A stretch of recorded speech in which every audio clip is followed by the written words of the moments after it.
Assalamualaikum warahmatullahi wabarakatuh. Nama saya Safira Ramadhani, NIM 2018-522. Di sini saya akan memberikan presentasi mengenai penyuluhan, perizinan, dan pemberian SPP IRT. Definisi dari SPP IRT, Sertifikat Produksi Pangan Industri Rumah Tangga adalah jaminan tertulis yang diberikan oleh Bupati atau Wali Kota melalui Dinas Kesehatan terhadap pangan hasil produksi industri rumah tangga yang telah memenuhi persyaratan dan standar keamanan tertentu dalam rangka produksi dan peredaran produk pangan. Dengan kata lain, SPP IRT memiliki fungsi sebagai izin edar suatu produk pangan, di mana setelah memiliki SPP IRT produk tersebut dapat secara legal diedarkan atau dipasarkan baik dengan cara dititipkan atau dijual langsung ke masyarakat luas. Oleh karena itu, pemilik SPP IRT dapat mengedarkan produknya dengan jalur distribusi yang lebih luas, khususnya jika ingin menitipkan produknya di toko-toko modern yang sudah terkenal dan memiliki basis konsumen tetap yang besar. Persyaratan dari SPP IRT berdasarkan Peraturan Badan Pengawas Obat dan Makanan Nomor 22 Tahun 2018 tentang pedoman pemberian sertifikat produksi pangan industri rumah tangga. Yang pertama, hasil pemeriksaan sarana produksi pangan produksi IRTP memenuhi syarat. Kemudian yang kedua, label pangan memenuhi ketentuan peraturan perundang-undangan. Dan yang terakhir, memiliki sertifikat penyuluhan keamanan pangan. Masa berlaku dari SPP IRT. SPP IRT berlaku paling lama 5 tahun terhitung sejak diterbitkan dan dapat diperpanjang melalui permohonan SPP IRT. Yang kedua, permohonan perpanjangan SPP IRT sebagaimana dimaksud pada ayat 1 dapat dilakukan paling lambat 6 bulan sebelum masa berlaku SPP IRT berakhir. Yang ketiga, apabila masa berlaku SPP IRT telah berakhir, pangan produksi IRTP dilarang untuk diedarkan. Perpanjangan SPP IRT dan perubahan pemilik.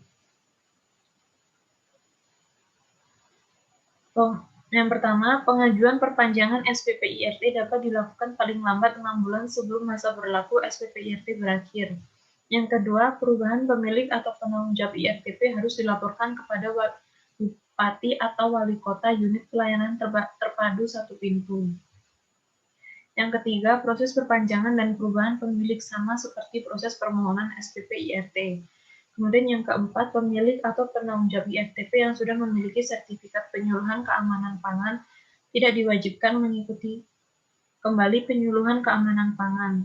Kemudian yang ketiga, IRT yang telah memiliki nomor SPP IRT dengan keputusan Kepala Badan Pengawas Obat dan Makanan nomor HK.00.05.5.1640 tahun 16/2003 tentang pedoman tata cara penyelenggaraan sertifikasi produksi pangan industri rumah tangga untuk menyesuaikan dengan ketentuan penomoran dalam Peraturan Badan Nomor 22 Tahun 2018.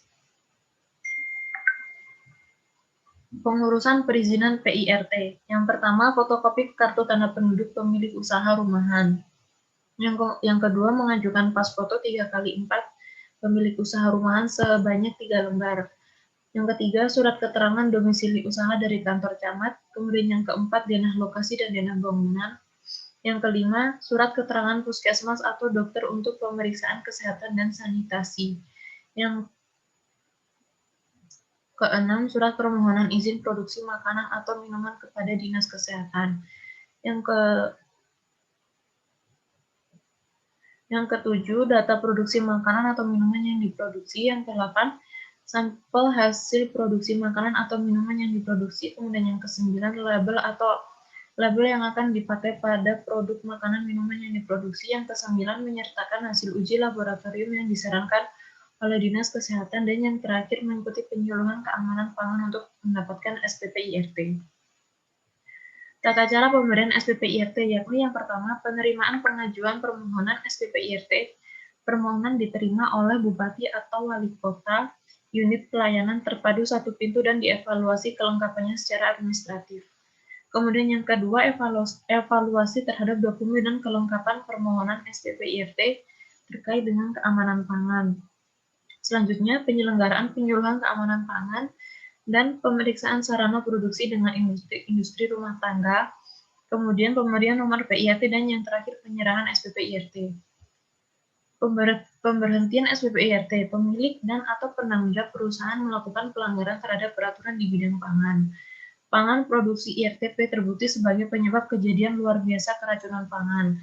Pangan IRTP terbukti mengandung bahan berbahaya dan atau bahan kimia, obat atau BKO. Kemudian, pangan produksi IRTP mencantumkan klaim selain peruntukannya sebagai pangan produksi IRTP. Selanjutnya, lokasi sarana produksi pangan IRTP tidak sesuai dengan lokasi yang tercantum dalam dokumen pendaftaran pada saat mendapatkan SPP IRT. Dan yang terakhir, sarana dan atau produk pangan olahan yang dihasilkan terbukti tidak sesuai dengan SPP IRT yang telah diberikan. Berikut presentasi dari